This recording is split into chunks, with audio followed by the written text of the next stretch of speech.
Welcome back. You've had a chance now to think about why we study space. Throughout this course, we'll look mainly at the practical aspects of space, including what it's really like out there. In the last section, we focused on why we go to space. Now, we're going to learn how we go there. Certain elements or building blocks are common to all space missions and systems. These elements are the basis of astronautics, which is the science and technology of spaceflight. The building blocks we're going to talk about today are the mission, what we're going to do, the spacecraft, the vehicle we'll use to carry out the mission, trajectories and orbits, where we're going, launch vehicles, how we get into orbit, missions operations systems, buildings, equipment, and abilities, mission management and operations, people and procedures, and the space mission architecture, the big picture. Study this diagram so you can remember all elements of a space mission architecture. You've learned in some of your other classes that a mission, no matter how complex, has a mission statement. Any space mission begins with a need, like the need to communicate with different parts of the world, or to monitor pollution in the atmosphere. To describe a space mission, we first need to specify the mission objective, or why we do it. For example, the objective for a mission to warn us about forest fires might sound like this: detect and locate forest fires worldwide and quickly notify the people they affect. Next, we need to identify the mission users or customers who will benefit from the mission. For example, if you watch TV at home, you are the user of the TV service, and your parents are the customers because they pay for the TV service. The forest fire mission we just mentioned is another example. Who are the users and customers? We'd say forest rangers use the system, and the National Forest Service is the customer. The third and last part of the overall mission statement is the mission operations concept that tells us how the mission elements work together. For our forest fire example, the spacecraft would fly in an orbit allowing it to see regions of Earth that experience forest fires. It would include an instrument or instruments that can detect fires. The launch vehicle would place the spacecraft in orbit. NASA would provide the mission operations systems and communicate with the spacecraft and the National Forest Service. The ground-based operators at the National Forest Service would work with forest rangers and firefighters to control and put out the fires. This is an example of the space mission architecture in action. Now, let's talk about the next element of space mission architecture, the spacecraft. Say you were riding to class on the school bus. In spacecraft terms, we call you the payload and the school bus the spacecraft bus. Your school district transports you to and from school.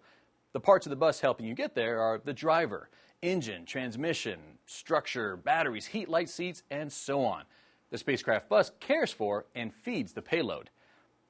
Let's look at a spacecraft that has two basic parts, payload and spacecraft bus. The payload, which actually does the mission we described in our mission objective, and the spacecraft bus, which does all the tasks necessary to support the payload. First, we'll look at a remote sensing satellite, like the one for the forest fire mission, to understand how the payload and spacecraft bus work together. On a remote sensing satellite, the payload could be an optical or infrared camera. An optical camera is like a digital camera that you use, except bigger. An infrared camera detects heat instead of light like your digital camera, so it would help detect forest fires. The spacecraft bus does the housekeeping. It offers electrical power, points the camera, processes and stores data, controls the camera's temperature. It also provides a steady structure to hold the camera, propulsion to keep the spacecraft in orbit, and communications. Now you know what makes up a payload and spacecraft bus. Here's another example of the payload and the spacecraft bus in its Defense Satellite Communications System. The payload on the DSCS consists of the transmitters and receivers needed to send and receive information. Can you figure out what a spacecraft bus might do? It can communicate with other spacecraft and Earthbound operators, control the spacecraft's orientation, and hold everything together. The two wings on DSCS are solar arrays that power the payload by changing sunlight into electricity. The large box-like structure on the center of DSCS houses the payload and the rest of the spacecraft bus. So, as we said previously, a spacecraft has two parts, the payload and spacecraft bus. But how do we make sure it reaches the right place at the right time to do its mission? In our forest fire system, how do we get the spacecraft over an area where there might be fires we can detect with our payload? We'll discuss this next. When you walk from the parking lot to your classroom, you follow a route or path, what we might call a trajectory. A spacecraft's trajectory is a path that follows from the launch pad into space. The launch vehicle or booster flies a certain trajectory to place the spacecraft into orbit. We carefully choose its powered path or trajectory to lift the spacecraft out of Earth's atmosphere. The mostly unpowered path a spacecraft takes around a planet or other body after flying the powered trajectory is called the orbit. The orbit must be precise to put the spacecraft in the proper location at the right time. The two figures on this slide show how we can think about orbits. The upper figure shows the orbit as a fixed racetrack in space that matches its size, shape, and position.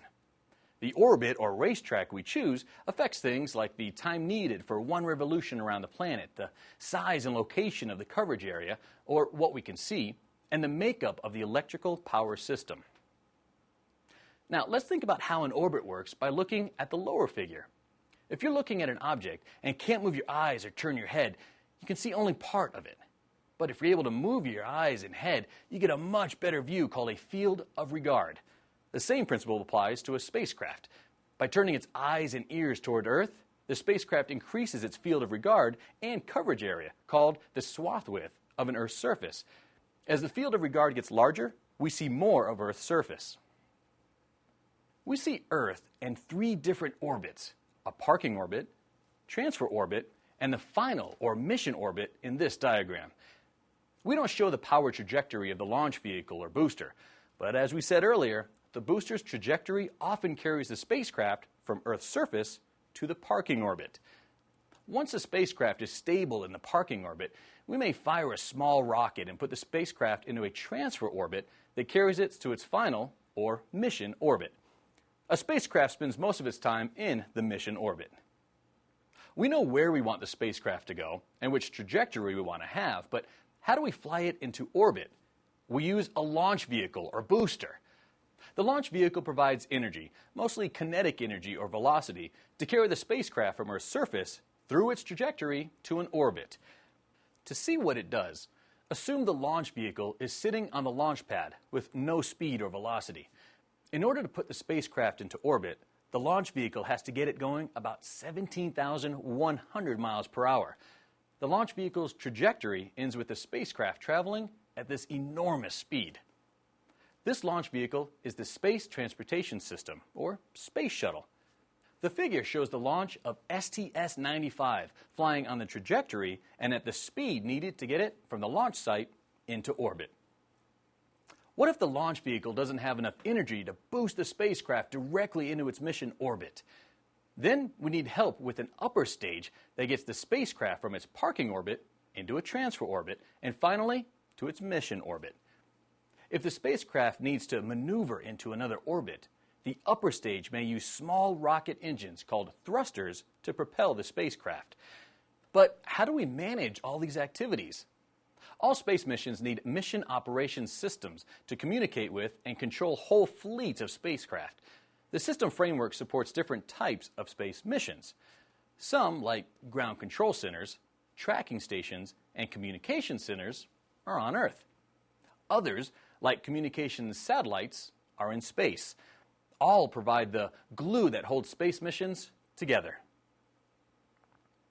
You can see here that flight control teams need equipment on the ground and in space, called an infrastructure, to coordinate elements of the mission architecture. In this example, the data goes to the space shuttle from a tracking site, which then relays it through another satellite, like the Tracking and Data Relay Satellite, back to the control center.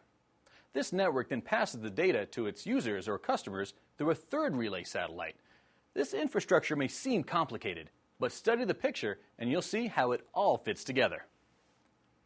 In the mission to detect forest fires, the spacecraft's payload, an infrared camera, will detect a fire and determine where the fire is. Then, it sends the information to a relay satellite or ground station, which transfers the data to the National Forest Service. The service analyzes and sends the data to forest rangers and firefighters to battle the fire.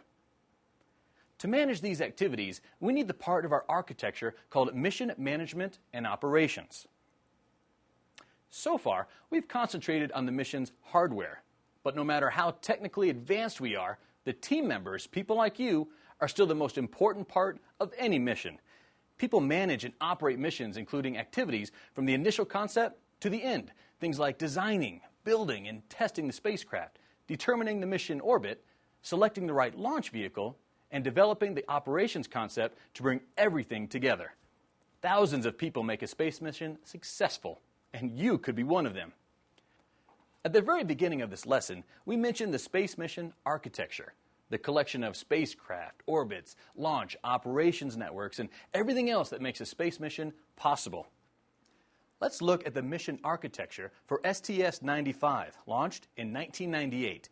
This mission was especially important because John Glenn, the first American to orbit Earth in 1962, became the oldest person to enter space as a crew member. The Space Shuttle mission placed 3 spacecraft in a circular orbit 300 kilometers above Earth.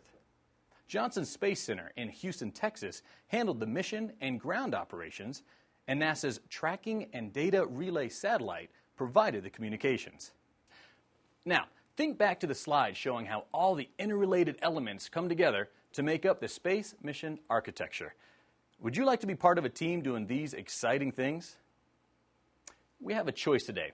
You can either research a specific space shuttle mission and then tell the class about it in the terms we've just used, or you can develop definitions for the vocabulary words in this section. Divide into groups of 3 or 4 and go to work. We're going to watch a silent video clip about the Defense Support Program. It shows many elements of the space mission architecture we've discussed.